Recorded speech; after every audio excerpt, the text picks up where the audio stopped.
Hi, Don Paul. Sabi ni Tito Paul, may alam ka daw ng mga sakit. Yes. O, pag sasabihin ko ba, alam mo? Yes.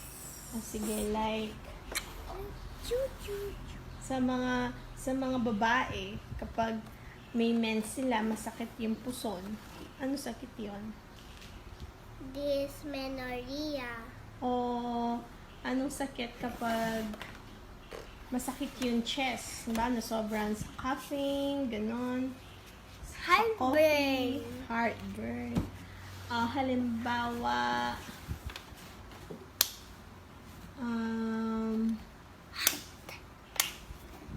na sobrang busog ako.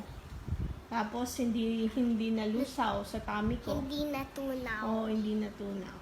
Ano sakit ko nun? Dyspepsia. Dyspepsia. O, limbawa, syempre sa sobrang sakit ng tummy ko, yung pupo ko lambot. Diarrhea. O, limbawa, nakagat ako ng lamok. O, tapos nilalagnat ako, ganyan. Dengue fever.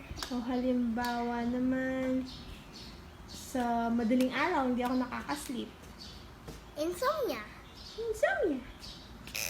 Ikaw may insomnia ka? Dati. Dati. O halimbawa, syempre sa sobrang init, no? Tapos dirty yung mga hands mo. Na touch mo yung mga eyes mo, nag-itching ganyan. Ano yun? Sore eyes. O halimbawa, sa eyelid mo, Style. meron parang bukol. Style. Style. O sa morning, halimbawa ikaw, nagkakaroon ka ng hachu-hachu. Tapos sipon-sipon sa morning. Allergic rhinitis. Ay, o kaya nawiwiwi ka, tapos may sakit na magwiwi. Ano naman yun?